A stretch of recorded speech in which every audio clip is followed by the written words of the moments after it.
Um, Yor, maayong hapon diha. Welcome sa Duterte Street.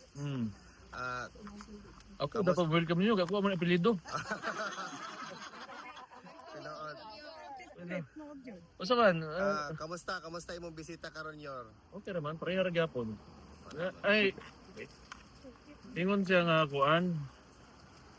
Toto.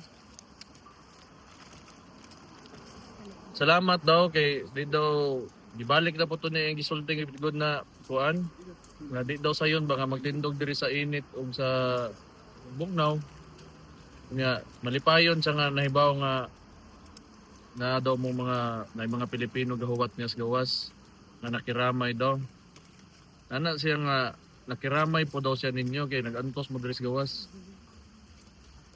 Kunya ana siya ang humba daw, ang baho sa humba isud na lang silupin. Kunya kunay gwardiya mo sugot, iya na lang daw si moto niya isawa niya kanon. Mo naman. Pero ang importante, Yor, okay ra kasi PRRD, Yor. Buwang na god. Buwang na ba? Kita mo tiguwang bitaw nga di na ganahan mo bangon nga na gusto lang magpahuway ba? Nga na pa. Kana maglingkod lang god. Tibok adlaw niya magtanaw maminaw lang radyo. Nga na god. Yor, kabalo ba si PRRD na gina-impeach si VP Inday? Gusto. Wala pa siya reaction. Kamo na maginasuri ana. Sa Uma na? Moro to? napaisa. Sa impeachment, Yor ba, na-mention dito, no? Specific sa isa ka witness na sa imo daw nagsugod ang pag-discuss about sa Plan Romanov Ano plano mo na Kung kumino ano mga bulok ng mga tahanan. May minto storya. Kung unsa man na ilang narrative na padulong na sila nga, na plano nga kanang nga na gud mura man na sila nagdali serya gud. Wala ko giingon na to pertaining to sa Bolshevik Revolution.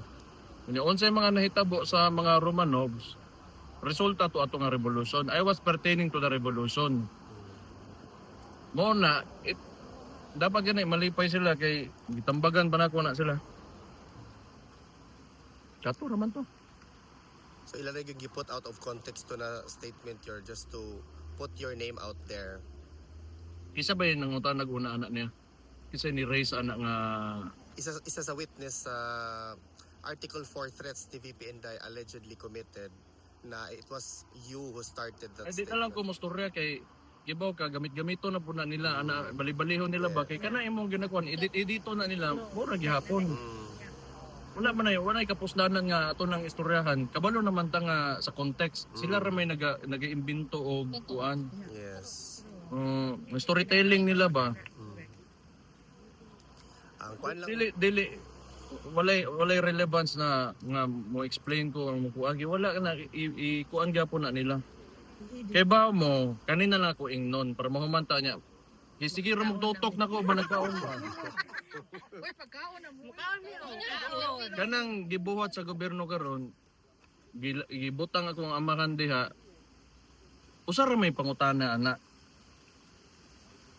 Wala may laing gagunit sa pusil. Kay kita mga tao, wa man tay mahimo og gobyerno atong kontra. Bisa pag kuan atong revolusyon, unsa ba diha gipreso na si Marcoleta, gipreso na si Mike Defensor, si Jinggoy, tanang kontra ni administrasyon na ni gipang preso na niya. Wa nay demokrasya ang ato ang nga nasod.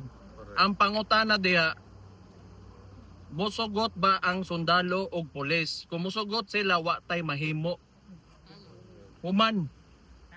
Maura na, kung musugot sila nga si Marcos magdugay diha, wa tay mahimo kay naa silang armas. Hantod ing ani rata, magaon og ukoy. Kuan. Kanang Kamo mga Pilipino, naman mo man kayo sundalo, naman mo man kayo pangutan-a sila, musugot ba sila ingon ana? Kaya wa na demokrasya ang Pilipinas. tinuod jud na, Yor. Kung nakabalita kayo, Ano, kay magrally ang mga tao, ang magbantay, policeman, ang magbantay, military man. oh, Kung mosugot sila ani, wa tay mahimo. Tinuod. Mao nang kinatumyanan ani tanan. Mm. Gusto nila another 27 years nga Marcos nga rehimen, di wa tay mahimo. Kay ilaha man na. Tinuod yun. Mao nang nasod nga inyong ginapuy-an karon. Awa man din mo dito. Actually, daghang kay mga Pilipino karon na gimingaw gyud sa panggobyerno o pagdumala sa imong amahan ba. Kamo sa inyong estilo sa Duterte style of governance kay ang mga balita karon apparently ganahan sila aning Marcos karon. Kaya nga nung nisugot man na sila nga gipamprison na ni Marcos nga tanan mo kana si Marcoleta si Kuan Mike Defensor sa flood control, Tinuod. di ba? Di gyud na nila musugot na abrihan ng Blue Ribbon Committee. Yan na pa ni ugok nga presidente nga siya ay mastermind na naingon na ba na iyang igagaw. Gikalimtan ra pud, di ba? Nila oh. Unsa pa may huwato nato? Basta ayaw wala man ko gaingon nga kanang mag-uol mo ana ba, pero mao nang realidad nato karon. Mao nang realidad nato karon. Musugot sila wa tay mahimo. Kasi sila gagunit sa armas, sila nas gobyerno, sila po'y gabantay anang presidente nga naa diha karon. Tinuod yun na yun. Di ba? Diretso nga storya, di pa kausa lang. Sa maigo na lang ni. Na. Kuan na lang Yor. Kaon na tabi. Moro to Yor. Salamat Yor. Enjoy eating. Ba, moro to. Wala na may kanang madunggan ko katora. Salamat Yor.